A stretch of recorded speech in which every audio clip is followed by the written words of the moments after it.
गुरुर्ब्रह्मा गुरुर्विष्णु गुरुर्देवो महेश्वर गुरुर्साक्षात् परब्रह्म तस्मै श्री गुरवे नमः। परम मंगल स्वरूप भगवान नमो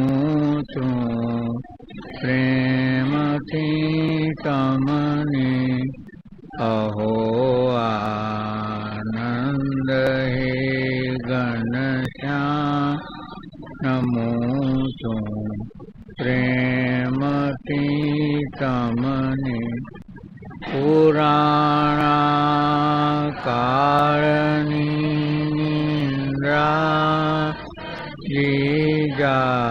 जाग्रतयो आजे उगाड़ो द्वार हे चिदगन नमो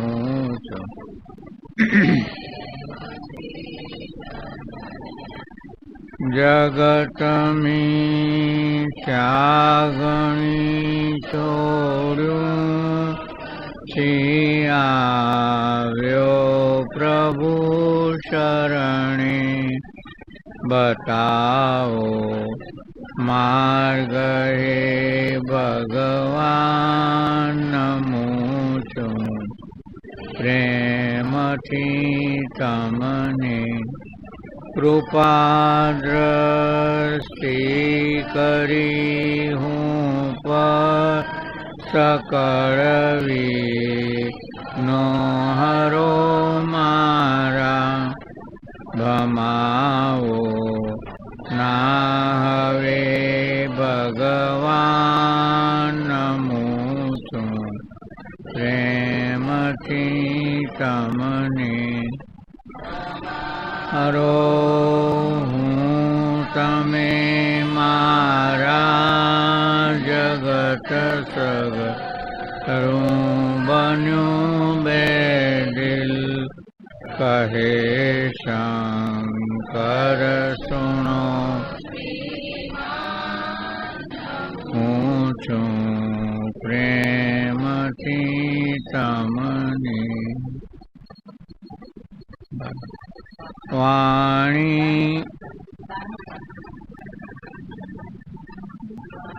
અને મન વિચાર કરે ન પામે જાને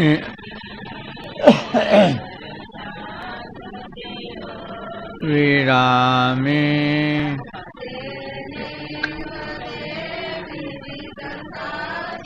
એમાં જુદું હોય ને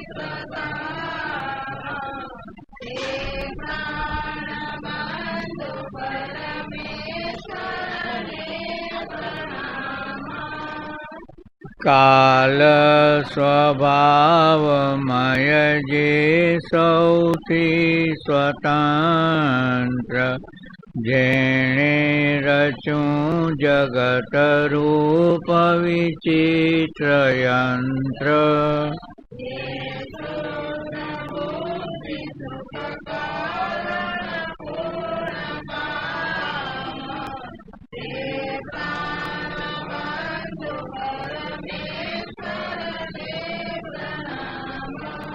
जे बुद्धि आदि शुभ साधन आपनार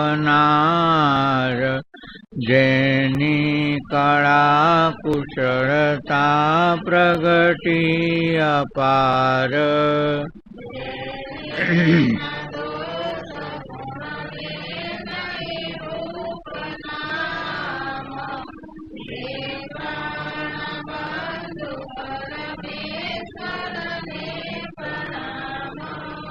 जेना भये पृथ्वी धारण धर्म पाळे जेना भये नहीं हुताशन सज्ज बाळे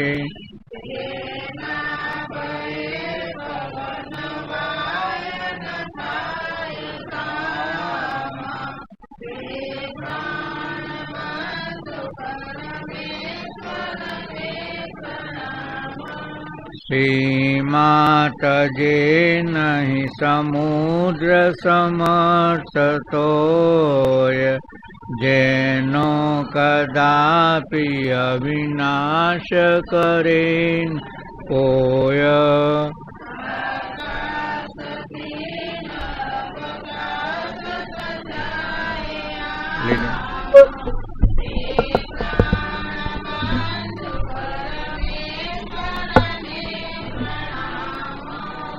जे जीव शिव वड़ी जे जगत स्वरूप जे आचराचर तणो अति उग्र भूप।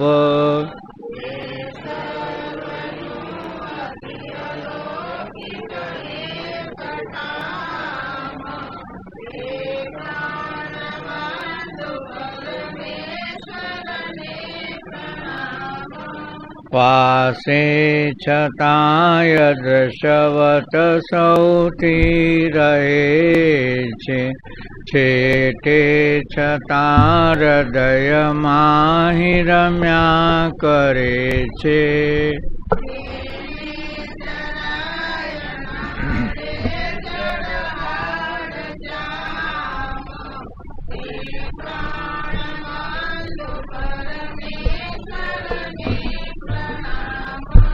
सत्तावड़े पूरण पोषण जे करे छे, सत्यादिथि विविध अवतार ले छे।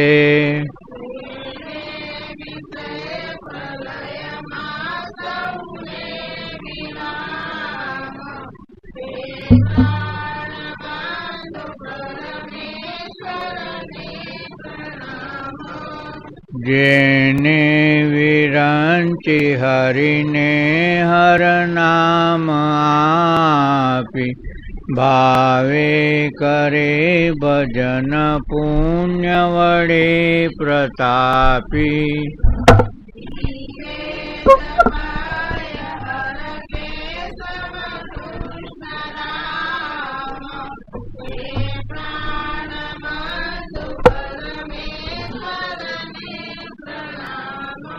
ते प्राण बंधु परमेश्वर ने प्रणाम।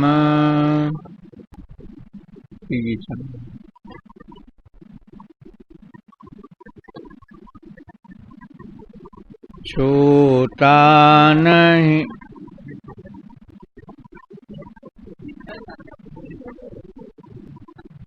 42।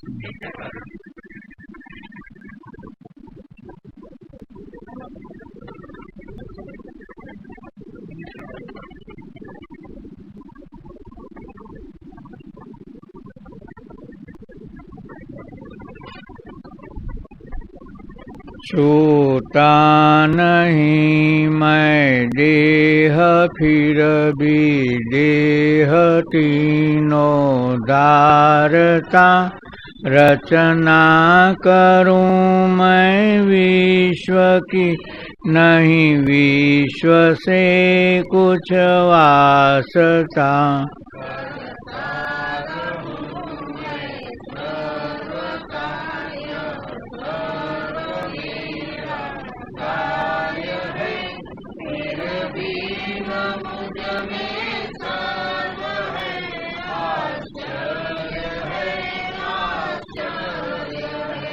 नहीं ज्ञान ज्ञाता ज्ञेय में से एक भी है वास्तविक, मैं एक केवल सत्य हूँ, ज्ञानादि तीनों काल्पनिक।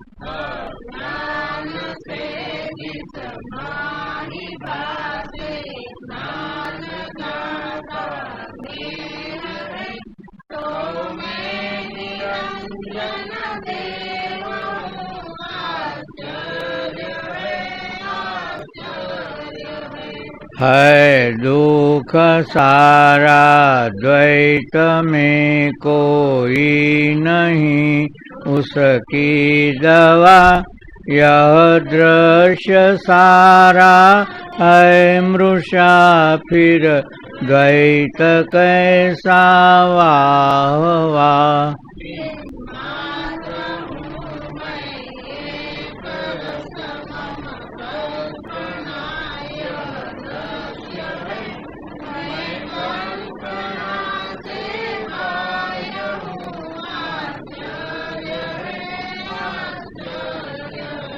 नहीं बंध है नहीं मोक्ष है मुझ में न किंचित भ्रांति है। माया नहीं काया नहीं परिपूर्ण अक्षय शांति है।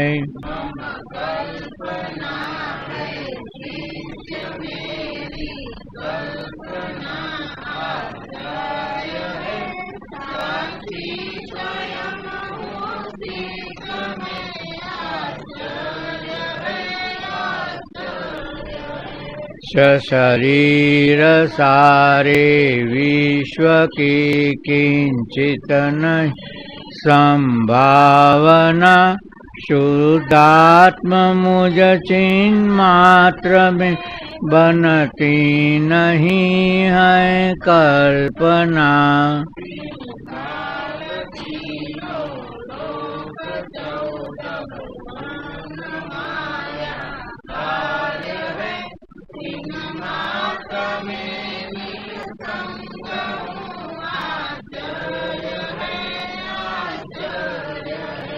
रहता जनों में द्वैत का फिर मीन मुझ में नाम है।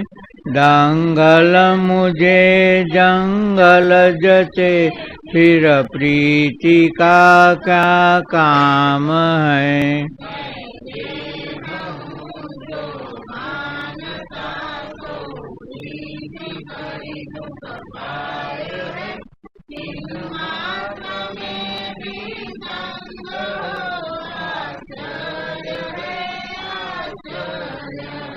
नहीं देह मैं नहीं जीव मैं चैतन्य घन मैं शुद्ध हूँ।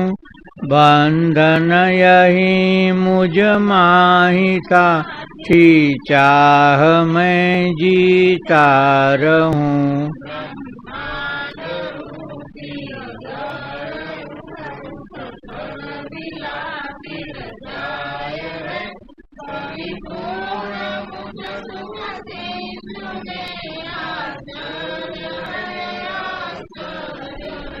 निसीम मुझ चित सिंधु में जब मन पवन हो जाय लय।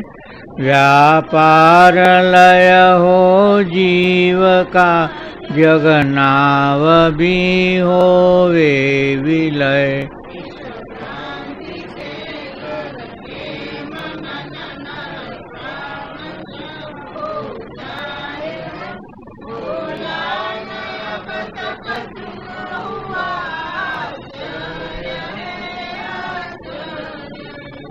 बोला न अब तक चुप हुआ आश्चर्य है आश्चर्य है।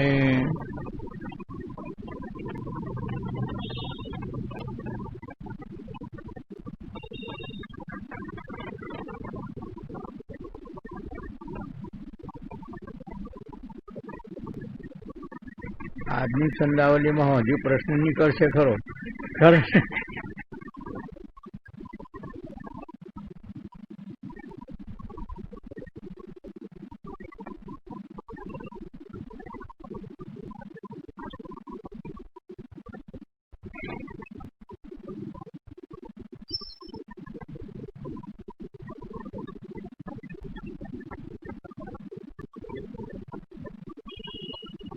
पंचीकरणમાં આપણે આત્મબોધ વિના આયુષ્ય પૂરું થવાથી મનુષ્ય દેહનો નાશ થયા પછી જેઓ પૂર્વના પાપ કર્મોથી પશ્વાદી દેહો ધારણ કરે છે તેઓને તે પશુ આદિ અવતારમાં પોતાના શરીરનું પણ ભાન રહેતું નથી, ત્યારે તેઓને પરમ સુખરૂપ પરબ્રહ્મનું જ્ઞાન થાય એવી વાત તો કેમ કહેવાય? એટલે પશુ પક્ષી વગેરે દેહમાં પરબ્રહ્મનું જ્ઞાન થતું નથી, એટલે બીજા યોનિમાં જ્ઞાન થતું નથી. એટલું મનુષ્ય શરીર એટલે દેવયોની અને પશુયોની. દેવયોની પણ ભોગયોની છે. દેવયોની પણ ભોગયોની છે. અતિશય પુણ્ય કર્યા હોય તો દેવયોની મળે અને પાપ કર્મો કર્યા હોય તો પશુયોની મળે, પણ બંનેમાં ભોગયોની છે. મનુષ્ય શરીર જ એક એવું માધ્યમ છે, એવું શરીર છે કે જેના દ્વારા પરમાત્માની પ્રાપ્તિ કરી શકાય છે. શરીર છે ક્ષણભંગુ નાશવંત, પણ આ ઉત્કૃષ્ટ આનો પરમની પ્રાપ્તિ થઈ શકે છે. એટલે આપણે પેલું કિલ્લાનું અને પેલું આંધળા માણસનું આપણે દ્રષ્ટાંત જોયું હતું ને, એ આપણા માટે જ છે કે આ મનુષ્ય શરીર મળ્યું છે, આ એક જ દ્વાર છે એનું, કે આ એક જ જંકશન છે કે જ્યાંથી આપણે ઉપરે જઈ શકીએ છીએ અને નીચે પણ જઈ શકીએ. ખરા ને? પાપ કર્મ કરીએ તો પશુ યોનિમાં જવાય, અને પરમાત્માની પ્રાપ્તિ માટેનું સાધન કરીએ, આત્મબોધનું તરફ આપણું લક્ષ્ય જાય તો આપણે પરમાત્મા સાથે એકરૂપ થઈ શકીએ છીએ. ત્યારે પશુ યોનિમાં શું થાય છે એનું વર્ણન કરતા કહે છે કે બળદ, ઊંટ, ગધેડા, હાથી, પાડા એવા પશુ જાતિના જે શરીરો છે તેમને માથે ઘણો ભાર નાખીને મનુષ્યો સદા ચલાવે છે અને પરાધીન થઈને ભાર ઉપાડીને ખેંચે છે. કેવા કષ્ટને પામે છે? એમને ભૂખ પ્રમાણે ખાવા ન મળે, એ દુબળા થાય છે. ગાડી વગેરેનો બોજ ખેંચવાથી થાકી જાય છે, તો પણ કહી શકતા નથી કે અમે થાકી ગયા અને તમે અમને છોડી મૂકો. પશુ શરીર ધારણ કરવામાં કેવું દુઃખ છે તે સ્પષ્ટ જોવામાં આવે છે. તેથી એમ સિદ્ધ થયું કે આત્મજ્ઞાન વિના મનુષ્ય દેહનો નાશ થયા પછી જીવ 84 લાખ યોનિમાં અનેક પ્રકારના જન્મ મરણનું દુઃખ ભોગવે છે. એટલે આ એક જ મુદ્દો એવો છે કે જો આત્મજ્ઞાન હું કોણ છું એનું આપણને યથાર્થ અનુભવ થઈ જાય, અનુભવરૂપ જ્ઞાન થઈ જાય તો બીજી વખત આપણો જન્મ થાય નહીં. જ્યારે જીવ માતાના ઉદરમાં ગર્ભવાસ કરે છે ત્યારે તે ઠેકાણે તેને મળ મૂત્ર ગમે તે યોનિ હોય, પણ જ્યારે ગર્ભ ધારણ કરે છે ત્યારે આ ત્રાસમાંથી એને પસાર થવું પડે છે. મળ, મૂત્ર, રુધિર, માંસ અને લીલા પીળા કફ આદિ ધાતુથી, કૃમિથી અને જઠરાગ્નિથી અનેક પ્રકારના દુઃખ થાય છે. એટલે અહીંયા રામબાબા કહે છે કે નરકવાસ કરતાં પણ ગર્ભવાસમાં કંઈ ફેર દેખાતો નથી. નરકવાસ લો કે ગર્ભવાસ લો, એ બંને એક જ સરખું છે. ગર્ભવાસ એ જ મોટું નરક છે.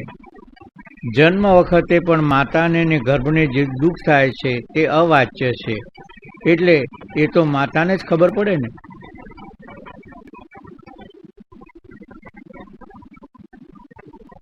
બાલ્યાવસ્થામાં પરાધીનતાથી, યૌવન અવસ્થામાં સ્ત્રી આદિ વિષયોની ઈચ્છાથી અને વૃદ્ધાવસ્થામાં અશક્તિથી, અનેક પ્રકારના રોગોથી અને પુત્ર સ્ત્રી આદિના અનાદરથી બહુ દુઃખ થાય છે. એટલે આપણામાં કહે છે ને કે ઉંમર મોટી થાય એટલે આડા આવે છે. એટલે અહીંયા તો એટલે કે આ કચ્છી પટેલોમાં ને એ તો નથી, પણ બીજી જ્ઞાતિમાં આપણે જોઈએ તો ખાસ જોવા મળે છે કે મોટી ઉંમરના થયા તો આડા આવતા હોય અને પછી એમને બીજા આશ્રમોમાં મોકલવામાં આવે છે. એનો અનુભવ સૌ કોઈને પ્રગટ છે. તે જ પ્રમાણે મરણ વખતે પણ આખા શરીરમાં અસંખ્ય વીંછી એકી સાથે ડંક મારતા હોય એવું દુઃખ થાય, એવું જ દુઃખ થાય છે. અને જીવતા માણસના હાથ પગ આદિ અંગો કરવતથી કાપ્યાથી જેવું દુઃખ થાય છે તેવું દુઃખ મૃત્યુ વખતે થાય છે. એ રીતે અજ્ઞાની, પરાધીન પાપી જીવોને વારંવાર જન્મ મરણ આદિ દુઃખ થાય છે અને એ કેવી રીતે થાય છે એનું દ્રષ્ટાંત આપી અને વાત કરે છે. આ આત્મપુરાણમાં આનું દ્રષ્ટાંત આપેલું છે. જાતો બાલો યુવા વૃદ્ધો મૃતો જાત પુનઃતથા ભ્રમતી એશ સંસારે ગટિયંત્ર સમોવશ. ગટિયંત્ર એટલે પેલું રેંટનું ચક્કર ફરે ને એમ આ ચક્કર ફર્યા કરે છે. અજ્ઞાની જીવ સંસારમાં ઘટીયંત્રની પેઠે એટલે કુવા ઉપર રેંટમાં ઘટમાળ હોય તેમ તે ફરીને હેઠળ જઈને નીચે આવે ને ઉપર આવે, આમ ફર્યા જ કરે ને, ઉપર જાય ને નીચે આવે. જેમ કુંભારનો ચાક તથા ઘાણીનો બળદ ફર્યા કરે છે તેમ પરવશ થઈને જન્મે છે. બાળક થાય, યુવાન થાય ને વૃદ્ધ થાય, પરવશ થઈને જન્મે છે.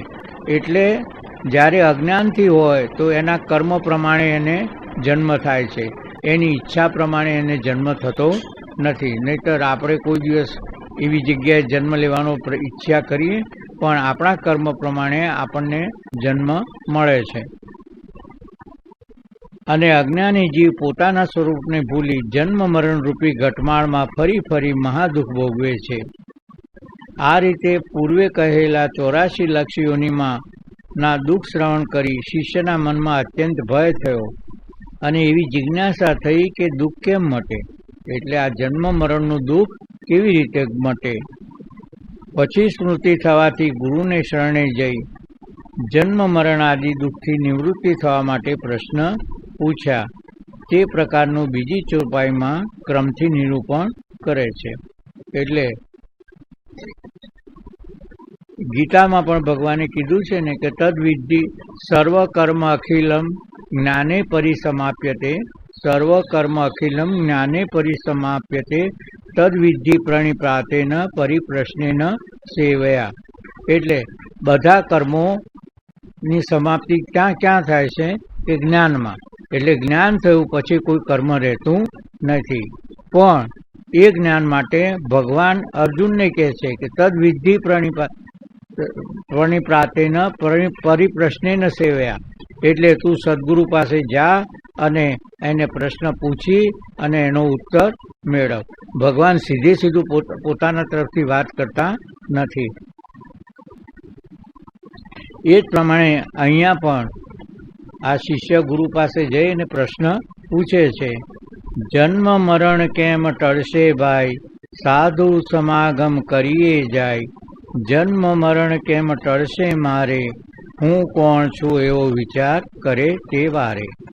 એટલે જન્મ મરણ કેમ ટળશે ભાઈ, એટલે અનેક જન્મોના નિષ્કામ કરેલા વૈદિક શુભ કર્મોના સમુદાયના ફળથી અને પ્રસન્ન થયેલી ઈશ્વરની કૃપાથી શાંતિ, દાંતિ, શ્રદ્ધા આદિ સાધનોથી સંપન્ન થયેલા જિજ્ઞાસુને આ જન્મ મરણના દુઃખો કેમ ટળશે, કેવા ઉપાયથી ટળશે એવી ઈચ્છા થાય. એટલે અનેક જન્મોના પુણ્યના સમુદાય રૂપે આપણને આ જન્મ મરણ અગર તો આમાંથી કેમ છૂટા એવો ભાવ થાય છે. એટલે આ ભાવ થવો એ પણ અનેક પુણ્યના સમૂહના ઉદયથી આપણને આ ભાવ થાય છે.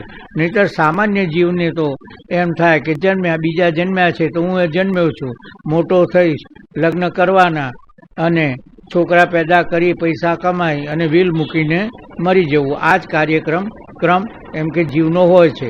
આથી વિશેષ કંઈ હોતું નથી. પણ હકીકતમાં અનેક પુણ્યના ઉદય થાય ત્યારે જ આપણને એમ થાય કે આમાંથી છુટકારો ક્યારે મળશે અને કેવી રીતે મળશે, અને એના માટે જિજ્ઞાસા ઉત્પન્ન થાય. એટલે આ જિજ્ઞાસા, આ ભાવ ઉત્પન્ન થવો એ પણ આપણા અનેક પુણ્યનો ઉદય થાય ત્યારે આ ભાવ ઉત્પન્ન થાય છે. સામાન્ય જીવને આ ભાવ ઉત્પન્ન થતો નથી. શિષ્ય કહે છે, સાધુ શબ્દનો અર્થ શું? એવી જિજ્ઞાસા ઉત્પન્ન થાય તો તે મુમુક્ષુએ સાધુ પાસે જઈને તેનો સમાગમ કરવો. એટલે હવે શિષ્ય પ્રશ્ન પૂછે છે કે ભાઈ આ સાધુ પુરુષ કેવા હોવા જોઈએ? તો સાધુ પુરુષનું દ્રષ્ટાંત, સાધુ કોને કહેવાય? તો હાથમાં એમ કે તુંબડી, કૌપીન આવું ધારણ કર્યું હોય અને ફરતા હોય તિલક કરીને, તો એવા માણસને સાધુ કહેવા કે સાધુના લક્ષણો બીજા છે? જે લક્ષણોથી સાધુનું સ્વરૂપ ઓળખી તેનો સમાગમ કરવાથી જન્મ મરણનું દુઃખ ટળી જાય તેવા સાધુના લક્ષણો કૃપા કરીને જે હોય તે કહો. આવો શિષ્ય પ્રશ્ન કરે છે. તો ગુરુ એનો જવાબ આપે છે કે સાધુ કેવા હોવો જોઈએ? તો બ્રહ્મનિષ્ઠ અને શ્રોત્રિય બે સાધનોથી સંપન્ન હોવા જોઈએ. સાધુ કહેતા સ્વધર્મનો ત્યાગ કરતા નથી, જેમાં સમદ્રષ્ટિ, વૈરાગ્ય, શાંતિ, દાંતિ, ધીરજ, દયા, અદંભ, અમાન, અક્રોધ, ક્ષમા, અદ્વેષ, શુચિત્વ એવા શુભ ગુણો છે. અને જે શ્રોત્રિય એટલે કે વેદને અને એના અર્થને જાણવાવાળા છે. એટલે શ્રોત્રિય અને બ્રહ્મનિષ્ઠ આ બે લક્ષણોવાળા સાધુનો સમાગમ કરવો જોઈએ. શિષ્ય કહે છે કે તમે ગુરુમાં શ્રોત્રિય અને બ્રહ્મનિષ્ઠ કીધું, તો એના ખાસ વિશેષણો કયા છે? તો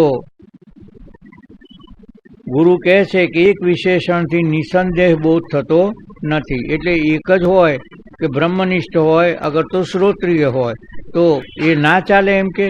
તો ગુરુ કહે છે કે ના, એ બ્રહ્મનિષ્ઠ હોવા જોઈએ ને શ્રોત્રિય હોવા જોઈએ. શ્રોત્રિય એટલા માટે કે શિષ્યની જે શંકા હોય એ શંકાનું સમાધાન કરે, અને શંકાનું સમાધાન એવી રીતે કરે કે શાસ્ત્રનું પ્રમાણ આપીને કરે. શાસ્ત્રનું પ્રમાણ એટલે કે શ્રુતિનું, અગર તો ઉપનિષદનું, અગર તો ભગવદ્ ગીતાનું, એટલે શાસ્ત્રના પ્રમાણ આપીને વાત કરે તો એમ કે શ્રોત્રિય એ રીતના હોવા જોઈએ. અને સાથે સાથે સ્વરૂપનો એમને અનુભવ હોવો જોઈએ. બંને એમ કે જરૂરી છે. એટલે પછી એક દ્રષ્ટાંત આપે છે કે એક ભાઈ એમ કે નદી કિનારે જતા હતા, પરદેશથી આવ્યા અને નદી કિનારે જતા હતા. તો નદી કિનારે જતા એમને એક આંધળો પણ સશક્ત હતો અને બીજો પંગુ હતો. આ બે જણા જુએ છે કે ભાઈ મારે આ નદીને પાર કરવી છે, તો કેવી રીતે પાર કરવી? તો પેલો સશક્ત હતો પણ આંધળો હતો. એ કે હું તને પાર કરી દઉં. પણ પેલાને લાગ્યું કે સારો છે તો પણ મજબૂત, પણ એને આંખો તો છે નહીં, તો પછી કેવી રીતે મને નદી સામે કિનારે? અને સામો કિનારો એટલે શું? નદીનું જળ એટલે સંસારનો પ્રવાહ, અને સામો કિનારો એટલે પરમની પ્રાપ્તિ. અને એના માટે પેલો જે આંધળો હતો એણે કીધું, અને પણ સશક્ત હતો, એણે કીધું કે હું તને પાર કરીશ. પણ પેલાને વિશ્વાસ પડ્યો નહીં, કારણ કે એને સામે તો દેખાતું નથી. એક પેલો પંગુ હતો, જો પણ એને આંખો હતી, પણ એને થયું કે સારું, પેલો કહે છે કે તમે આમ થઈને આમ ફરીને જતા રહો તો તમને નદીને પેલે પાર જતા રહેશો. પણ પેલાને થયું કે જે મુસાફર હતો એને થયું કે એને પગે તો પંગુ છે, તો એ તો ગયો નથી ને કેવી રીતે કહી શકે કે આમ આટલે પાણી આમ છે ને તમે જતા રહો? એટલે એને વિશ્વાસ બેઠો નહીં. એટલામાં ત્રીજો પુરુષ એક આવે છે કે જે સશક્ત હતો અને આંખે દેખતો હતો. એ બંનેનો એને ખભા ઉપર બેસીને સામે કિનારે પહોંચી ગયો. એટલે અહીંયા જે નદીનો પ્રવાહ છે એ સંસાર સમુદ્ર, અને જે મજબૂત પણ આંખો વગરનો હતો એ શ્રોત્રિય છે, પણ એને સામો કિનારો એટલે કે પરમની પ્રાપ્તિ થઈ નથી. એટલે નિરૂપણ સરસ રીતે કરી શકે, શાસ્ત્રનું નિરૂપણ કરી શકે, અર્થઘટન પણ કરી શકે, પણ એ અનુભવ એને નથી, એટલે અનુભવ પ્રાપ્ત ન થાય. પેલો પંગુ હતો એટલે એને અનુભવ હતો પરમનો, પણ એ શંકાનું સમાધાન કરી શકે નહીં. તો કહેશે એટલે આનો દાખલો આપણા બાપુજીએ જ આપેલો હતો કે જે અવધૂત કોટીના હોય ને, એટલે એક અવધૂત કોટીના સંત હતા. એમને હું દર્શન કરવા ગયો ત્યારે એમના પાત્ર મૂકેલા હતા કે એમાં જે આવે એમાં ખોરાક મૂકે, અને એ પોતે ખાય અને એ બીજાને પણ જે આવે એમાંથી અઠવાડમાંથી એ પ્રસાદ આપે. અવધૂત કોટીના હતા. પણ કોઈ પ્રશ્ન પૂછે તો તદઘડી સામે એક આશ્રમ હતો, ઉધર જાઓ और आप पूछ लो, जो पूछना है, यहाँ कुछ मिलने वाला नहीं। હતા અવધૂત કોટીના, જ્ઞાની હતા, પણ એ શંકાનું સમાધાન કરતા નહોતા, એટલે આવી ઘટના પણ બને છે। હવે આ દ્રષ્ટાંતનો સિદ્ધાંત શું કે બ્રહ્મ સ્વરૂપની 31મા પાના પર બ્રહ્મ સ્વરૂપને પ્રાપ્ત થવાની ઈચ્છાવાળો જે મુમુક્ષુ તેને સ્વદેશ જવાની ઈચ્છાવાળો સમજવો અને જન્મ મરણ રૂપી જેમાં પ્રવાહ છે એવા સંસાર રૂપી નદી જાણવી, તેનો પેલો કાંઠો તે પરમાત્માની પ્રાપ્તિ જાણવી। નદીના કિનારા ઉપર અંધને ઠેકાણે શ્રોત્રિય કહેતા કેવળ શાસ્ત્રને જાણવો અને શાસ્ત્રનું નિરૂપણ કરવા રૂપી પગમાં જોર છે, પણ પેલા પારના કિનારા રૂપી બ્રહ્મ સ્વરૂપને તે દેખતો નથી। તેથી કેવળ શ્રોત્રિય ગુરુના આશ્રયથી સ્વ સ્વરૂપની પ્રાપ્તિ થતી નથી। પાંગણાને ઠેકાણે બ્રહ્મનિષ્ઠ સમજવો, જેને ગુરુ કૃપાથી બ્રહ્મ સ્વરૂપના અપરોક્ષ જ્ઞાનરૂપી ચક્ષુ છે, તે સંસાર નદીની પાર જે પરબ્રહ્મ છે તેને યથાર્થ જાણે છે, પણ તેને વેદવાક્યોના પ્રમાણ પૂર્વક યુક્તિથી ઉપદેશ કરવા રૂપી પગ નથી, એટલે શંકાનું સમાધાન કરી શકે નહીં। તેથી જો બીજાને બ્રહ્મ સ્વરૂપની પ્રાપ્તિ થવાનો ઉપાય બતાવીને કહે કે આ સંસાર રૂપી નદી તુચ્છ છે અને ઈશ્વર કૃપાથી ગાયની ખરીની પેઠે તરવાને સહજ છે અને પરમેશ્વર એક અખંડ અદ્વિતીય અનંત અસંગ અક્રિય નિર્વિકાર નિરાકાર નિર્ગુણ નિત્ય પ્રત્યક્ષ બદલે ક કરજો પ્રત્યગાત્મા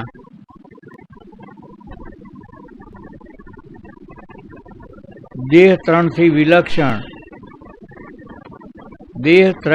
વિલક્ષણ એટલે ત્રણ દેહની તો ખબર છે ને, ત્રણ દેહ તો આપણા ત્રણ દેહ તો ખ્યાલ આવી ગયો ને। હવે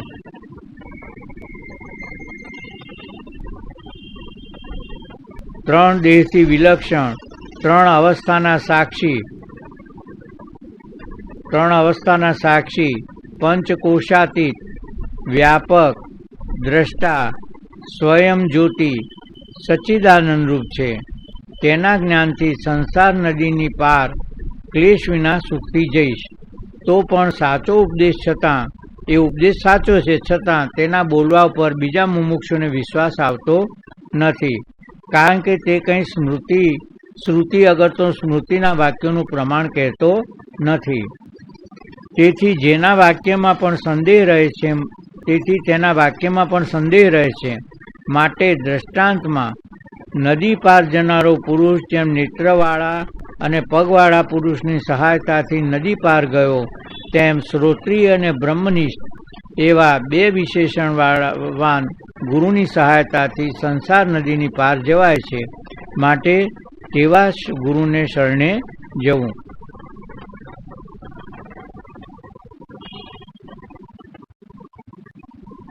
શ્રુતિ અને સ્મૃતિના પ્રમાણો અથર્વવેદમાં મુંડક ઉપનિષદમાં પણ જિજ્ઞાસુઓએ સમિધા આદિ હાથમાં લઈ અને વિનયપૂર્વક પરમ તત્વ જ્ઞાન પામવા માટે શ્રોત્રિય અને બ્રહ્મનિષ્ઠ એવા બે વિશેષણવાળા ગુરુને શરણે જવું એમ નિરૂપણ કરેલું છે। સ એવ ગુરુમ અભિગચ્છેત સમિધ પાણી સહ, એટલે એ એવા ગુરુને શરણે જાય છે। મુંડક ઉપનિષદની શ્રુતિ છે કે સમિધ પાણી એટલે હાથમાં સમિધા લઈ અને શ્રોત્રિય અને બ્રહ્મનિષ્ઠ ગુરુને શરણે જવું। સમિધા એટલા માટે છે કે એમાં હોમ કરવા માટે, સમિધા એટલે હોમ માટેની સામગ્રી, એટલે એમાં બે અર્થ છે। હોમ માટેની સામગ્રી એટલે એવા ગુરુને શરણે જવા માટે આ હોમ કરવાનો છે, તો શેનો હોમ કરવાનો છે? આપણા અહંકારનો, આપણું જે વ્યક્તિત્વ કહો, આપણો અહંકાર કહો, એ અહંકારનો હોમ ના થાય ત્યાં સુધી આ પરમની પ્રાપ્તિ થતી નથી। એટલે આપણું જે વ્યક્તિત્વ કહો, ઇન્ડિવિજ્યુઆલિટી કહો, સ્ટેટસ કહો, અહંકાર કહો, ગમે તે નામ આપો, પણ એનો જ્યાં સુધી હોમ નહીં થઈ જાય ત્યાં સુધી આ પરમની પ્રાપ્તિ થશે નહીં. એટલે ઈશ્વરને શરણે, અગર તો ગુરુને શરણે જવા માટે સર્વભાવથી સમર્પણ થવું અનિવાર્ય છે.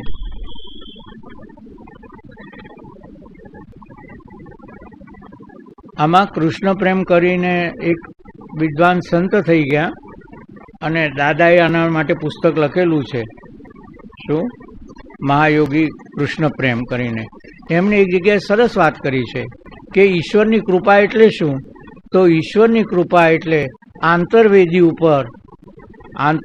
ઉપર જ્યારે આંતરવેદી ઉપર અહંકારનો હોમ થાય. આંતરવેદી એટલે બહાર વેદીની જરૂર નથી, પેલા બાહ્ય વેદીની જરૂર નથી. આંતરવેદી એટલે અંતઃકરણ ચતુષ્ટય, અને અંતઃકરણ ચતુષ્ટયમાં આપણા અહંકારનો હોમ થાય અને એ વખતે જે વિસ્ફોટ થાય છે એ વિસ્ફોટ એ પરમાત્માની કૃપા. આવું એમણે નિરૂપણ કરેલું છે. એટલે આ આપણો અહંકાર, આપણી ઇન્ડિવિજ્યુઆલિટી, આપણું વ્યક્તિત્વ એ જ આપણને આ પરમની પ્રાપ્તિમાં અંતરાયરૂપ થઈ જાય છે. જ્યાં સુધી એનો હોમ ના થાય ત્યાં સુધી એ પરમની પ્રાપ્તિ થતી નથી. બલિના દ્રષ્ટાંતમાં જુઓ, બલિરાજાના દ્રષ્ટાંતમાં 3 પગલાં છે ને, તો 2 પગલામાં તો માપી લીધું. પછી ભગવાને કીધું કે ત્રીજો પગ ક્યાં મૂકવું? આ વાત કરે છે ત્યારે બલિ કહે છે હજી હું હાલનારો તો રહી ગયો છું ને, એટલે મારા માથે તમે પગ.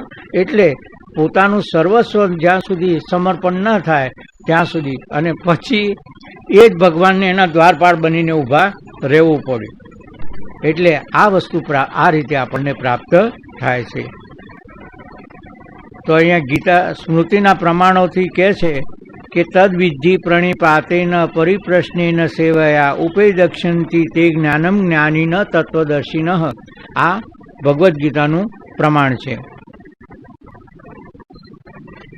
ગુરુને સાષ્ટાંગ નમસ્કાર કરી ગુરુ પાસે બંધન શું, વિદ્યા કોને કહીએ, અવિદ્યા કોને કહીએ, આત્મા કોણ, પરમાત્મા કોણ, અને એની એકતા કેમ થાય? આત્મા અને પરમાત્માની એકતા એટલે જીવ અને ઈશ્વરની એકતા કેવી રીતે થાય? એવા પ્રશ્નો કરી. અને આ દ્રષ્ટાંતમાં બાપુજી ઘણી વખત સમજાવતા કે એકલા પ્રશ્નો પૂછીને માથું ના ખાતો, પણ હાથે હાથે સેવા પણ કરશે.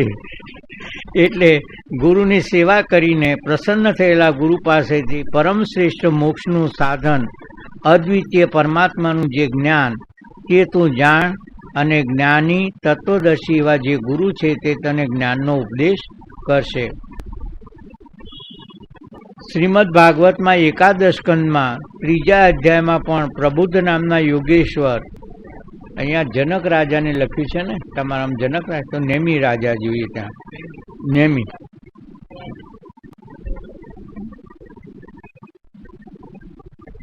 કારણ કે નેમી અને નવયોગેશ્વર વચ્ચે સંવાદ છે ભાગવતમાં. જનક તો છે જ નહીં ભાગવતમાં. તસ્માદ ગુરુમ પ્રપદ્યે જિજ્ઞાસુ શ્રેય ઉત્તમ શબ્દે પરે ચ નિષ્ણાતમ બ્રહ્મણી ઉપશ્રયાશ્રમમ શ્રેયમ. એટલે 11મા સ્કંદનું 11મો સ્કંદ 13મો અધ્યાય અને 21મો શ્લોક છે. આ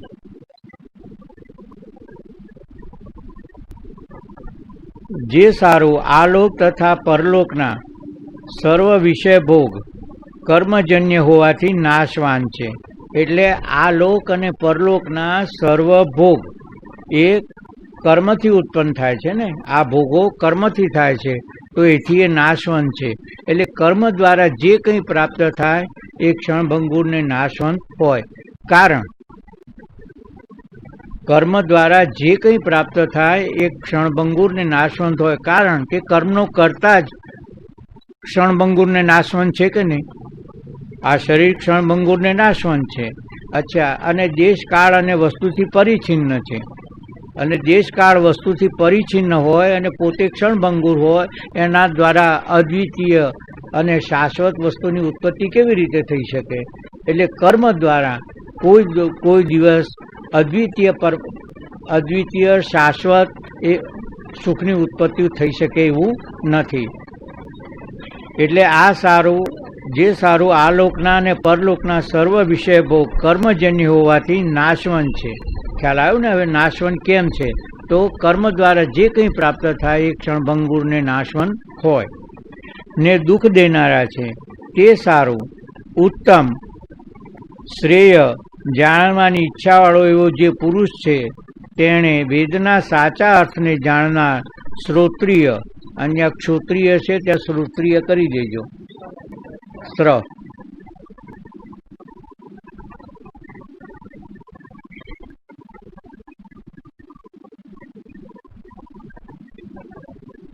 કરજો.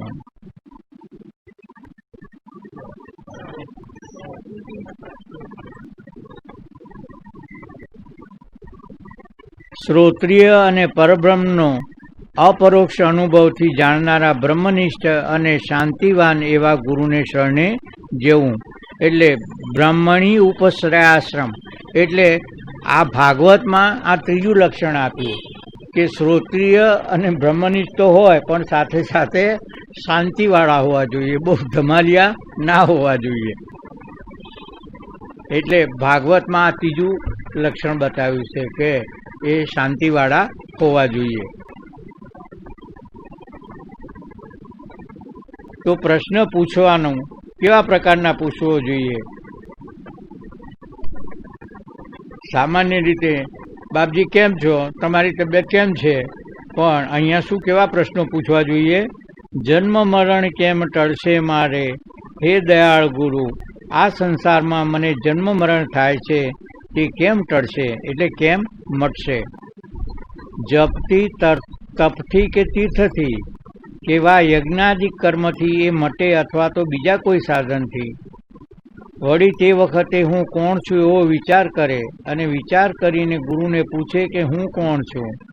આ સ્થૂળ દેહ તે હું કે ઇન્દ્રિયો તે હું? આ પ્રાણ, મન, અહંકાર તે હું કે સર્વનો સમુદાય તે હું? અથવા તે હું અથવા સર્વથી જુદો છું? એ કૃપા કરીને કહો. એટલે કેવી રીતે આ મારે આમ જન્મ મરણનો, એટલે બે રીતે પૂછ્યું ને, કે જપ તપ તીર્થથી મટે, અગર તો આ મારા સ્વરૂપનો અનુભવ કેવી રીતે કરવો એ મને સમજાવો.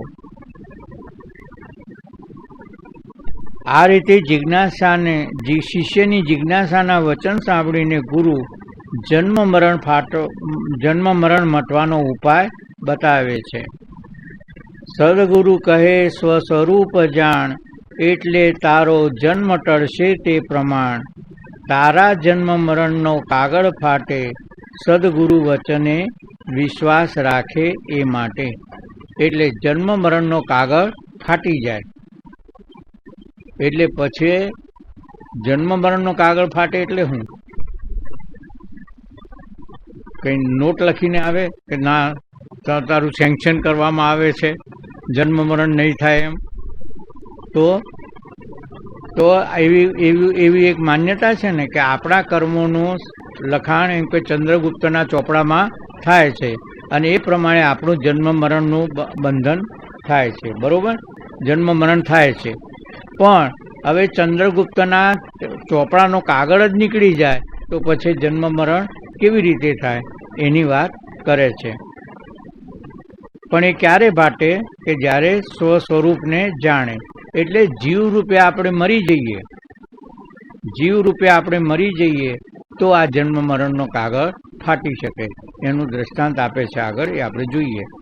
તું તારા સ્વરૂપને જાણ, એટલે હું સચ્ચિદાનંદ છું, દેહ ઇન્દ્રિયો પ્રાણ મન બુદ્ધિનો સાક્ષી પ્રત્યેક આત્મા છું. ક્ષણો ક કરજો.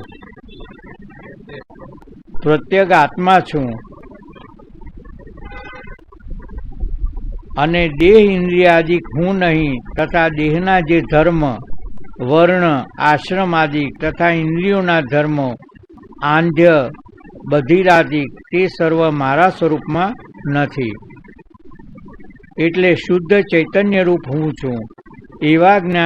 એવું જ્ઞાન જ્યારે તને દ્રઢ થશે એટલે તે વખતે તારા જન્મ મરણ ટળશે એ પ્રમાણ સિદ્ધ છે.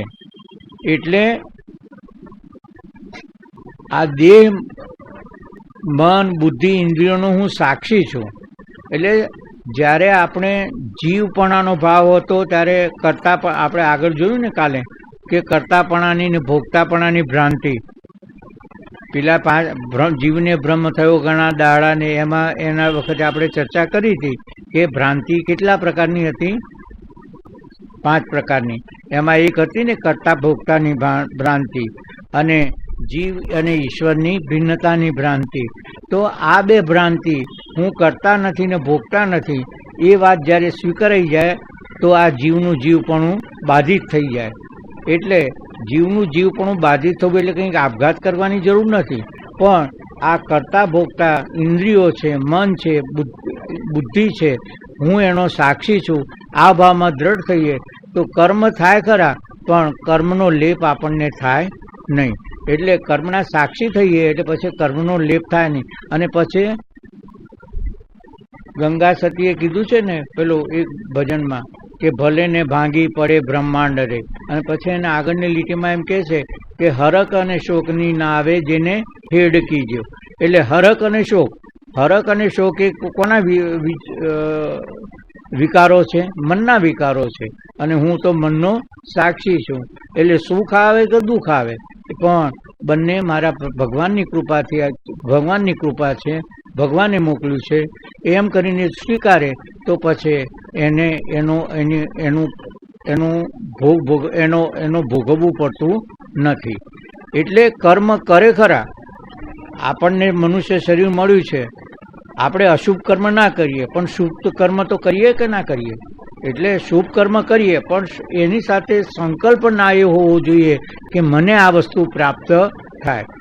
મને ભગવાને આપ્યું છે અને હું નિમિત્ત બનીને આ શુભ કર્મ કરું છું, મારે કંઈ જોઈતું નથી. એ ભાવથી કરીએ તો કર્મ થાય, શુભ કર્મ થાય, પણ એનું ફળ આપણને, કારણ કે અશુભ કર્મના ફળ ભોગવવા માટે જન્મ લેવો પડે, એમ શુભ કર્મના ફળ ભોગવવા માટે જન્મ તો લેવો પડે. અને જન્મ લઈએ તો પછી એ જન્મમાં કેવા કર્મો થશે એ નક્કી નહીં. માટે કર્મ શુભ અગર તો અશુભ બંને પરમાત્માને, જે કંઈ સારું કે નરસું એ બધું પરમાત્માને અર્પણ કરવું.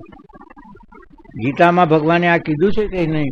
યદ અશ્નાસી યદ જુહોસી યદ દદાસી તત્ તપસ્યસી કૌંતેય કુરુષ્વ મદર્પણમ. આ બધું તું મને જે કંઈ કરે છે તું બધું મને અર્પણ કર. એટલે આ ભાવનાથી આપણે જે કંઈ કર્મ કરીએ એ પરમાત્માને અર્પણ કરીએ તો આપણને એ કર્મ થાય, શુભ થાય, પણ એનું ફળ ભોગવવું આપણે ના પડે. અને પાછું એક વસ્તુ છે કે એ કર્મ કરીએ અને આપણે ઈચ્છીએ કે આપણને ફળ ના મળે, છતાં પણ એક ફળ મળે છે એમાં, અને એ કે અંતઃકરણની શુદ્ધિ. અંતઃકરણની શુદ્ધિ એટલે આ વિચારનો ઉદય કે આ જન્મ મરણમાંથી કેમ છૂટાય અને કેવી રીતે છૂટાય, આવી ભાવના આપણામાં ઉત્પન્ન થાય છે. આત્મજ્ઞાનથી જન્મ મરણની નિવૃત્તિ થાય છે. એ રીતે અનેક શ્રુતિઓમાં પણ કહ્યું છે કે જ્ઞાનથી જ મોક્ષ છે. આત્માને જાણીને મૃત્યુથી પાર થઈ મોક્ષ થાય છે. તો બૃહદારણ્યક ઉપનિષદમાં છે તરતી શોકમ આત્મવિદ. તરતી શોકમ આત્મવિદ એટલે શોક જે આત્મને સ્વરૂપને જાણે છે એ શોકને પાર કરી જાય છે. એટલે કે જન્મ મરણ રૂપ સંસારને એ પાર કરી જાય છે. જ્ઞાન વિના બીજો કોઈ પણ માર્ગ મોક્ષ આપનારો નથી. જ્ઞાન વગર બીજો કોઈ પણ માર્ગ મોક્ષ આપનારો નથી. હવે મોક્ષની વ્યાખ્યા શું? આ એક પ્રશ્ન થાય કે મોક્ષ એટલે શું? સામાન્ય રીતે એવું થાય કે કોઈ વૈકુંઠ ધામ અગર તો શ્રીકેતન ધામ આવું કંઈ પ્રાપ્ત થાય એને મોક્ષ કહેવાય છે. અગર તો 4 પ્રકારની જે મુક્તિ કહેવાય છે, કઈ સાલોક્ય, સારૂપ્ય, સાયુજ્ય અને શાસ્તિ. સાલોક્ય, સાલોક્ય એટલે ખબર છે 4 પ્રકારની. સાલોક્ય એટલે ભગવાનના લોકની પ્રાપ્તિ, ભગવાનનું જે વૈકુંઠ ધામ હોય એ લોકની પ્રાપ્તિ, એ સાલોક્ય. પછી સાયુજ્ય એટલે ભગવાનના જેવું સ્વરૂપ ધારણ કરવાનું, એટલે કે ભગવાનના જેવું રૂપ ધારણ કરવા મળે. પછી સામીપ્ય એટલે કે ભગવાનની નજીક રહેવા મળે. અને શ્રાષ્ટી એટલે ભગવતના એક અવતારના રૂપમાં આગળ તો ભગવાનના સમકક્ષ બની અને વ્યવહારમાં એ પ્રાપ્તિ થાય. પણ આ બધી સૃષ્ટિ, એ બધી મોક્ષ, એમાં બીજી વખતે ભગવાન જ્યારે અવતાર ધારણ કરે એની સાથે આવવું પડે, એમના શું કહેવાય, લીલામાં સહકાર આપવા માટે. પણ આ જ્યારે જેને સ્વરૂપની પ્રાપ્તિ થઈ હોય એને આવવું પડે નહીં. તો આ મોક્ષ એટલે શું? તો મોક્ષ એટલે વેદાંત પ્રમાણે તો ઈશ્વરનું પરોક્ષપણું દૂર થાય, ઈશ્વરનું પરોક્ષપણું દૂર થાય, જગતનું સત્યત્વપણું, જગત સત્ય. અને ત્રીજું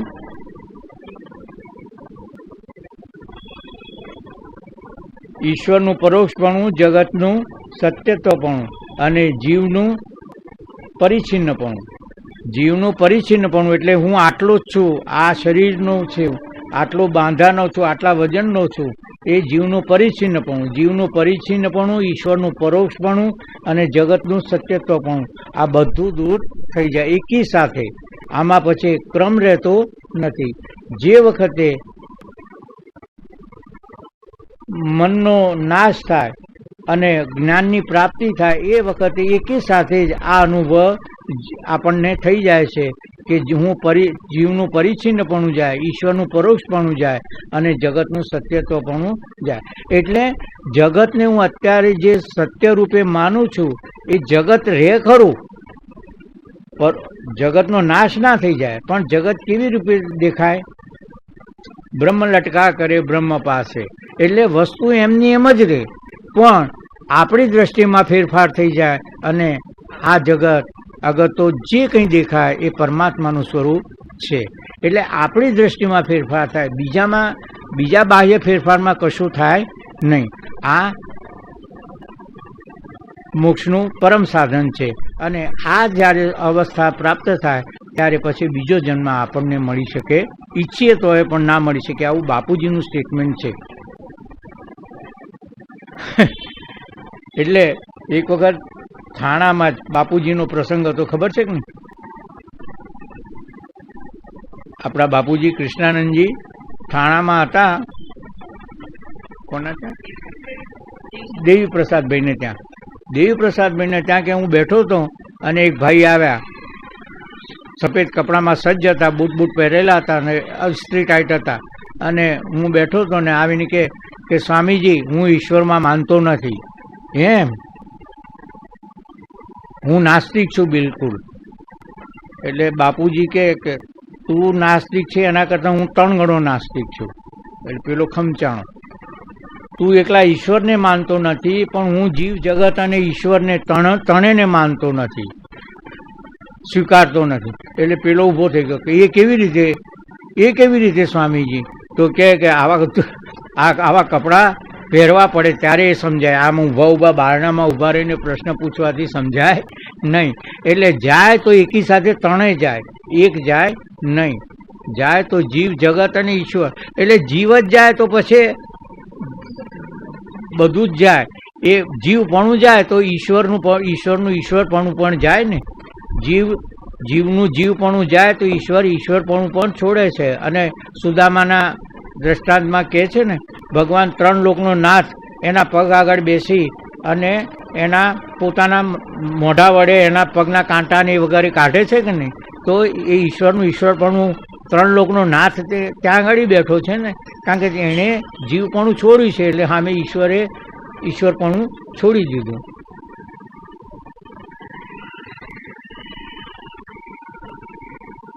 કારણ કે સાધનો માત્ર અંતઃકરણ શુદ્ધિના હેતુ છે એટલે આ સાધનો છે એ અંતઃકરણની શુદ્ધિના હેતુ છે. એટલે આપણે જે જપ તપ તીરથ કરીએ પણ એનું ફળ એક જ છે કે આપણનું અંતઃકરણ શુદ્ધ થાય.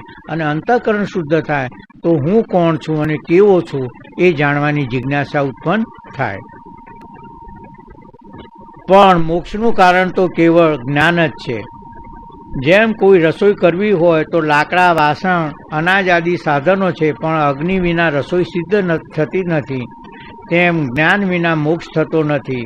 માટે તારા સ્વરૂપને તું ઓળખ. એ રીતે ચોપાઈના પૂર્વાર્ધમાં જ્ઞાનથી જ જન્મ મરણ આદિ દુઃખો નાશ પામે છે એમ કહ્યું, અને શ્રુતિ સ્મૃતિના પ્રમાણથી પ્રસિદ્ધ છે એમ નિરૂપણ કરી. હવે ઉત્તરાર્ધમાં એ જ્ઞાન થવા સારું તથા જન્માદિ દુઃખોના કારણરૂપ પાપાદિ કર્મોની નિવૃત્તિ થવા સારું બ્રહ્મનિષ્ઠ સદગુરુના ઉપદેશમાં વિશ્વાસ રાખવો તેનું નિરૂપણ કરે છે. તારા જન્મ મરણનો કાગળ ફાટે ઇતિ, અને જો તું સદગુરુના ઉપદેશના વચનમાં વિશ્વાસ રાખીશ તો તારો જન્મ મરણનો કાગળ ફાટી જશે. હવે આપણને જન્મ મરણ થવાનું મુખ્ય કારણ શું છે કે આપણું કર્મ. આપણા કર્મ શુભ અગર તો અશુભ કર્મ, એ કર્મ જ આપણને બીજો જન્મ આપવા માટે મટે છે. પણ એ કર્મનો ધણી કોણ છે? જીવ છે. બરોબર ને? હવે આપણા કર્મો ત્રણ પ્રકારના. કર્મના ત્રણ પ્રકાર ને કયા કયા? પ્રારબ્ધ, સંચિત અને ક્રિયમાણ. એ તો ખબર છે ને? તો પ્રારબ્ધ, સંચિત અને ક્રિયમાણ, તો આ બધા કર્મો, અનેક જન્મના કર્મો છે, એ બધા કર્મોનો નાશ એકી સાથે થઈ જાય છે જ્ઞાન થવાથી. તો એ કેવી રીતે થાય? આ પ્રશ્ન થાય કે નહીં? પણ એક પુરુષ છે, એને 20 વર્ષે એક લગ્ન કરે છે, પછી 30-35 વર્ષની ઉંમરે બીજું લગ્ન કરે છે, અને 50 વર્ષની ઉંમરે ત્રીજું લગ્ન કરે છે. આમ 3 લગ્ન કરે છે, અને 60-70 વર્ષની ઉંમરે એનો સ્વર્ગવાસ થાય છે. તેમાંથી કઈ પત્ની વિધવા બનશે? 3 સાચું?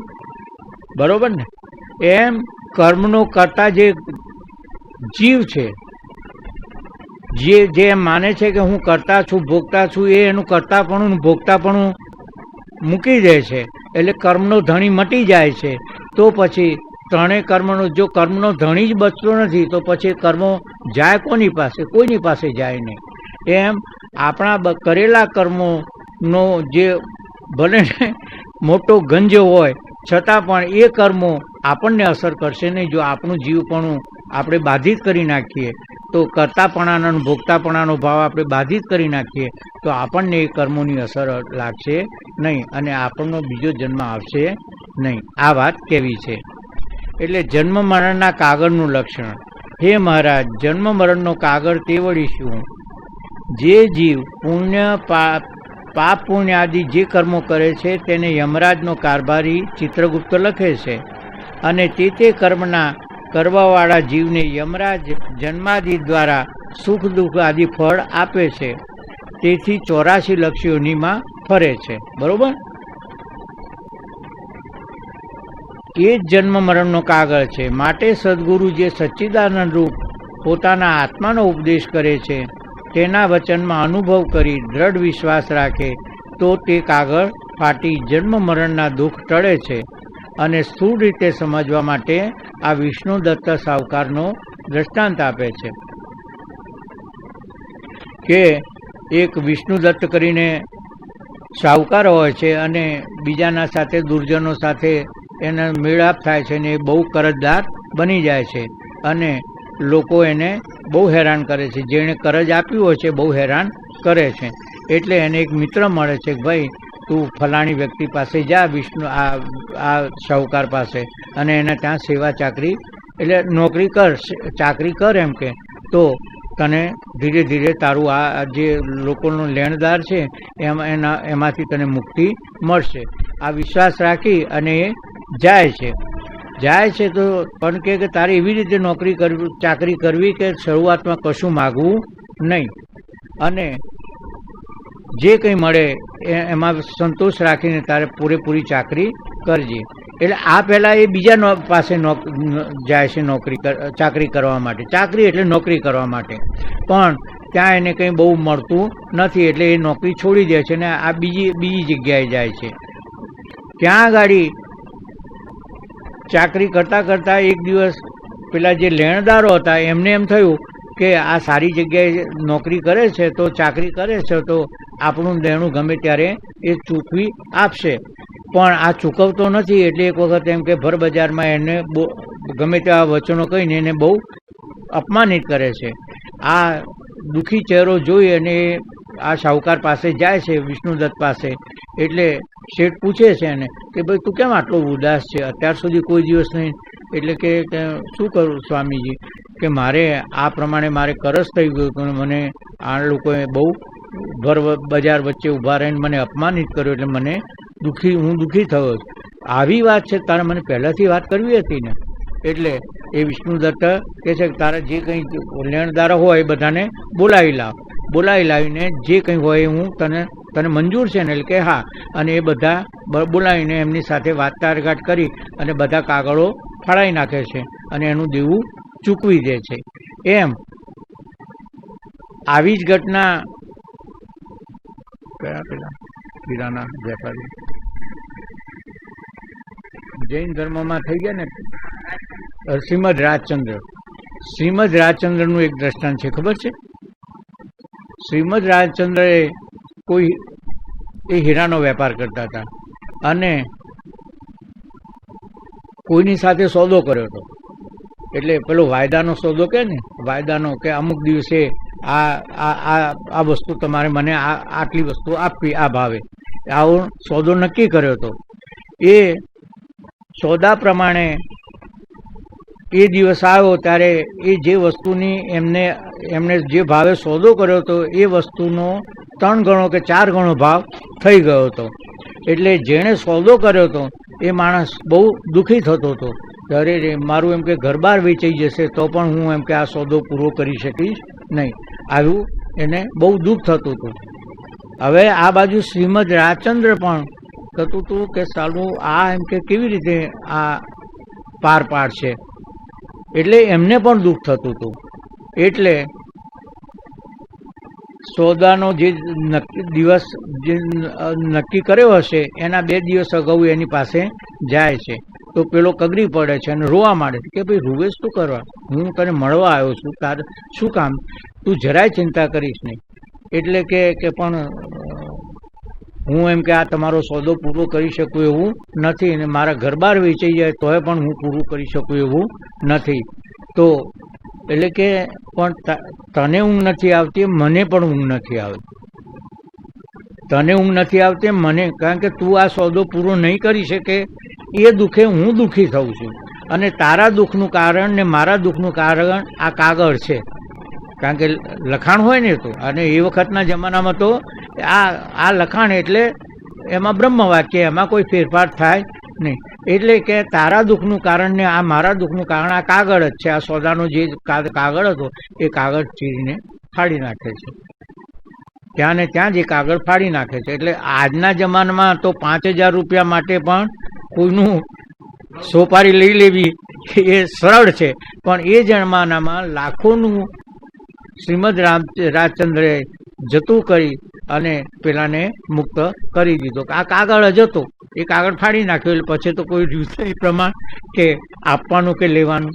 એમ આ વિષ્ણુદત્તે પણ આ શાહુકારે આ પેલા માણસનું ફેરવી નાખ્યું. એટલે 38મા પાના ઉપર ગુરુના શરણ અને ઉપદેશનો પ્રકાર. અજ્ઞાની જીવ એ પ્રમાણે કામ ક્રોધાદી રૂપ દુર્જનોના સંગથી આત્મબોધરૂપી ધન ખોઈ નાખ્યું અને હું સંસારી કરતા ભોગતા છું એમ અજ્ઞાનને કારણે પાપ પુણ્ય આદિ કર્મોના સંબંધથી યમરાજનો કરજદાર થયો અને તે પાપ પુણ્ય આદિ સર્વ કર્મ પાછા ભોગવવા સારું યમરાજના કાગળમાં લખાય છે, જેથી પાછો જન્મે છે ને મરે છે. એમ કરતાં તે કર્મોના ફળરૂપ જન્મ આદિ દુઃખથી છૂટવા સારું કોઈ દ્વૈતવાદી ગુરુને શરણે જઈને તેમનું સેવન કર્યું. એટલે પહેલાં બીજા પાસે નોકરી કરવા ગયો ને, એટલે દ્વૈતવાદીના પાસે જઈને એનું સેવન કર્યું, તો પણ એમાંથી છૂટવાનો ઉપાય મળ્યો નહીં અને દુઃખ તો રહ્યું. અને સંસારના ક્લેશથી તે ઘણો પીડાવા લાગ્યો. તેવામાં પૂર્વના પુણ્યથી કોઈ સન્માર્ગે ચાલવાવાળો જ્ઞાનવાન મિત્ર મળ્યો ને તે કહેવા લાગ્યો, હે ભાઈ, એ ભેદવાદી ગુરુ જે ધન માત્ર હરણ કરવાવાળા, તેના સેવનથી શોક જન્મ મરણ રૂપી દુઃખથી નિવૃત્ત થઈને પરમપદની પ્રાપ્તિ થવાની નથી. માટે તેનો ત્યાગ કરીને કોઈ શ્રોત્રિય અને બ્રહ્મનિષ્ઠ, વૈરાગ્યવાન અને પરમ દયાળુ એવા ગુરુને શરણે જઈ અને નિષ્કપટથી અને નિષ્કામતાથી, કાયાથી અને વાચાથી, સાચા મનથી તેનું સેવન કર, જેથી તેઓ તારા પર પ્રસન્ન થઈને તારા જન્મ મરણનો કાગળ યમરાજને ત્યાં લખાયેલો છે તેનો ફળાવી નાખવાનો ઉપાય બતાવશે.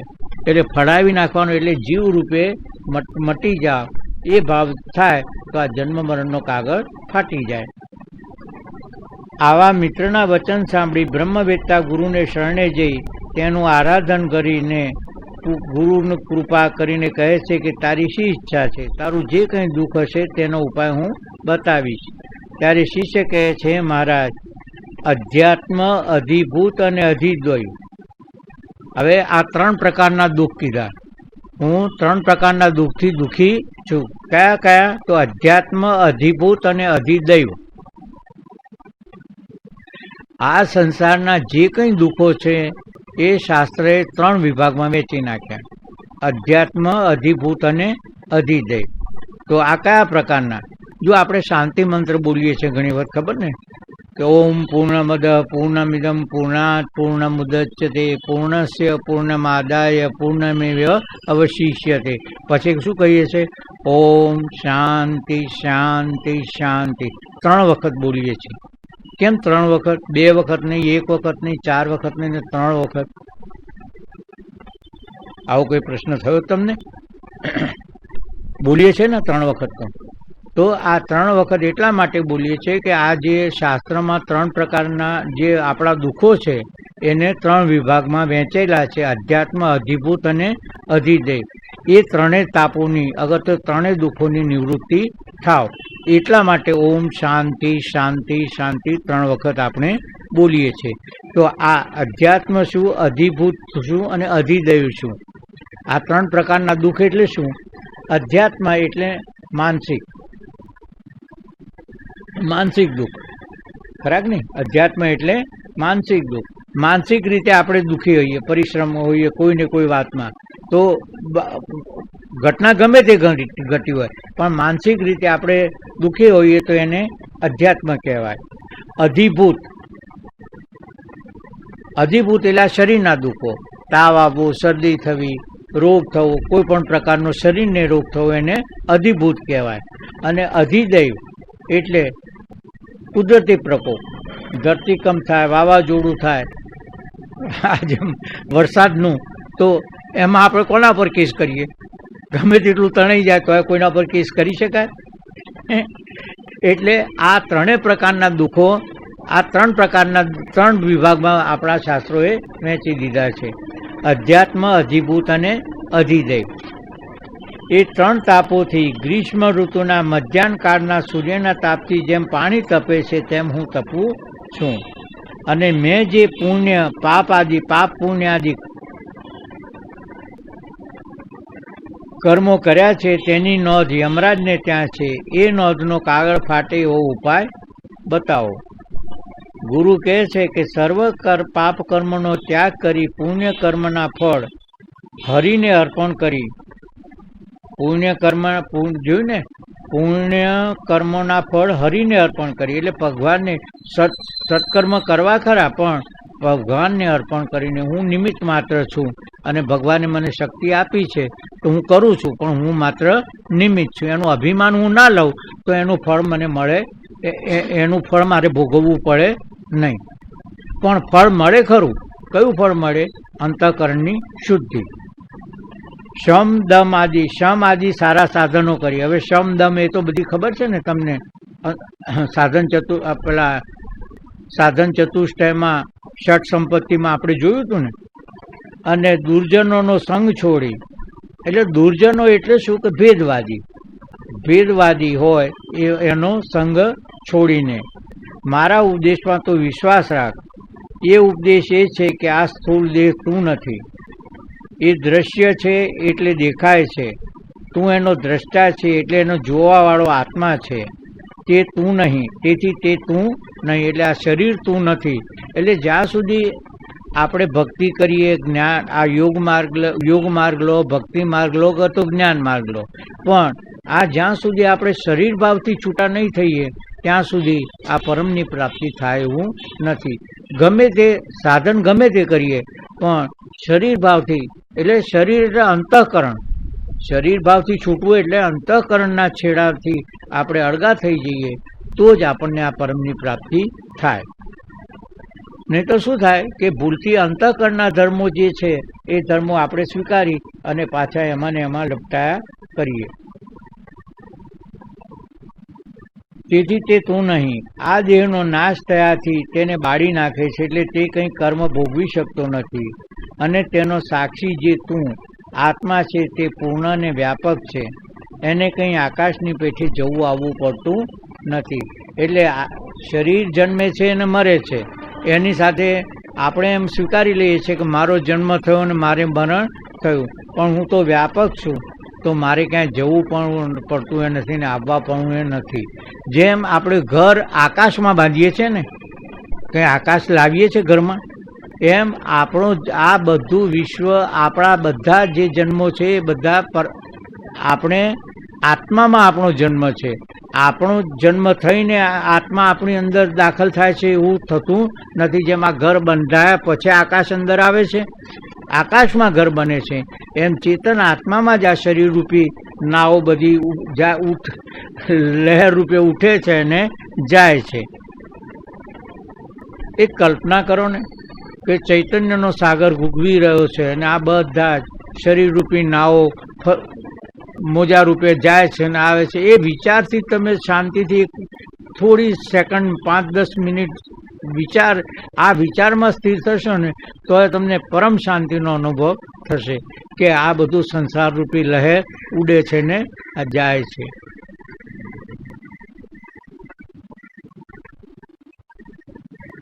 ચંદાવલીમાં છે અક્ષુબ્ધ મુજ સિંધુ में ये विश्व नावे चल रही मन वायु की प्रेरी हुई मुझ सिंधु में हलचल नहीं. હવે એ વિચારમાં જ તમે મગ્ન થાવ તો કેટલી શાંતિ છે. અક્ષુબ્ધ મુજ સિંધુ મેં એ વિશ્વ નાવે ચલ રહી.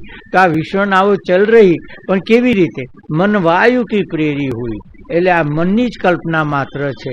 આ વિશ્વ એ મનની કલ્પના માત્ર છે. તેને આકાશની પેટે કંઈ જવું આવવું પડતું નથી અને તે કંઈ કર્મના ફળ ભોગવતો નથી. ત્યારે બાકી રહ્યો ચિદાભાસ રૂપ જીવ સંયુક્ત સૂક્ષ્મ દેહ, તે પાપ પુણ્યના કર્મ સંબંધથી ઊંચ નીચના શરીરમાં જઈ અને જન્મ મરણના સુખ દુઃખ ભોગવે છે. એટલે આપણે આનું ચર્ચા કરી હતી કે નહીં કે શરીર છૂટે છે ત્યારે સ્થૂળ શરીર તો અહીંયા જ રહે છે, પણ સૂક્ષ્મ શરીર, જે સૂક્ષ્મ શરીરની અંદર વાસનાઓ છે, એ વાસનાઓ જે પ્રમાણે વાસનાઓ છે એ પ્રમાણે એની ગતિ થાય છે અને બીજો જન્મ એ ધારણ કરે છે. એ વાસનાઓ પૂરી કરો, પણ જો વાસના શૂન્ય થઈ ગઈ તો પછી એનો બીજો જન્મ આવતો નથી. તે સૂક્ષ્મ દેહનો પણ જીવને પોતાના વાસ્તવિક સ્વરૂપભૂત સચ્ચિદાનંદ આત્માના અભેદ જ્ઞાનથી નાશ થાય. એટલે એનું જીવપણું મટી જાય છે. એ પછી સૂક્ષ્મ દેહને ક્યાંય ગતિ કરવી પડતી નથી અને કર્મ પણ બધા જ્ઞાન અગ્નિથી બળી જાય છે. એટલે આ જ્ઞાન અગ્નિથી બધા કર્મો બળી જાય છે. એટલે બધા કર્મો બળી જાય છે કેવી રીતે? તો આપણે આપણા 3 પ્રકારના કર્મો, એ 3 પ્રકારના કર્મો, જો કર્મનો ધણી જ ના બચે તો એ કર્મનો ફળ કોને મળે? માટે એને કોઈને ફળ મળતું નથી, એટલે બળી જાય છે. ત્યારે કર્મનો કરતા ભોગતા કોઈ રહ્યો નહીં.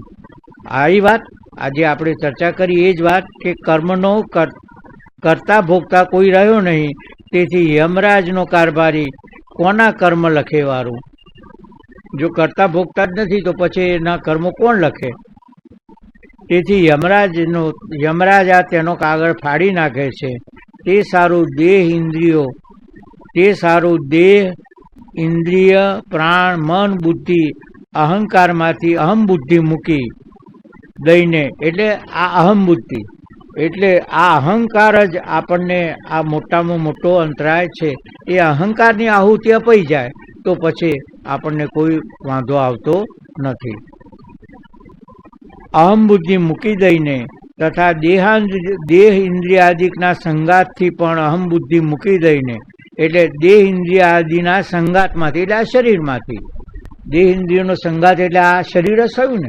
તો જેમ મોટર હોય તો એના પુર્જા જુદા જુદા હોય, પણ એનો સંગાત થયો તો એને મોટર કહેવાય કે નહીં? ટાયર, એના બધા જે મશીનો એ બધું જોઈન્ટ કરીએ તો પુર્જા ભેગા કરીએ ત્યારે એ મોટર બને, પણ એ છૂટા પાડી દો તો એમ આ બધા દેહ ઇન્દ્રિયોને આ પુર્જાથી ભેગું થયેલું આ જે શરીર છે એમાંથી અહમ બુદ્ધિ મૂકી દો, એટલે આ શરીર હું નથી ને મારું નથી એ ભાવ મુક્ત કરી દઈએ તો તે દેહાદિકનો પ્રકાશક સચ્ચિદાનંદ નિત્ય મુક્ત અભોગતા હું આત્મા છું એવું જ્ઞાન સંપાદન કરવું એ જ જ્ઞાનથી મોક્ષ થાય છે.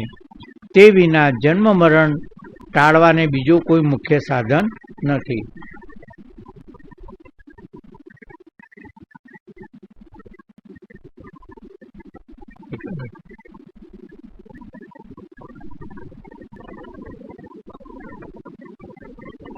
બહુ ટાઈમ થઈ ગયો આપને.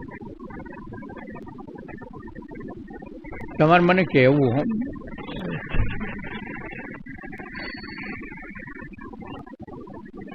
જરા ઈશારો કરી દો કે બહુ ટાઈમ થાય છે. અભોગતા આત્મા છું એવું સંપાદન કરવું એ જ જ્ઞાનથી મોક્ષ થાય છે. એ જ્ઞાન વિના જન્મ મરણ ટાળવાને બીજું કોઈ મુખ્ય સાધન નથી. હવે કર્મો જ્ઞાનથી નિવૃત્ત થાય છે. એ ત્રીજી જે ચોપાઈ આવે છે એ આપણે બપોરે લઈશું. ઓમ પૂર્ણમદ પૂર્ણમિદમ પૂર્ણાત પૂર્ણમુદચ્યતે પૂર્ણસ્ય પૂર્ણમાદાય પૂર્ણમેવાવશિષ્યતે. ઓમ શાંતિ શાંતિ શાંતિ.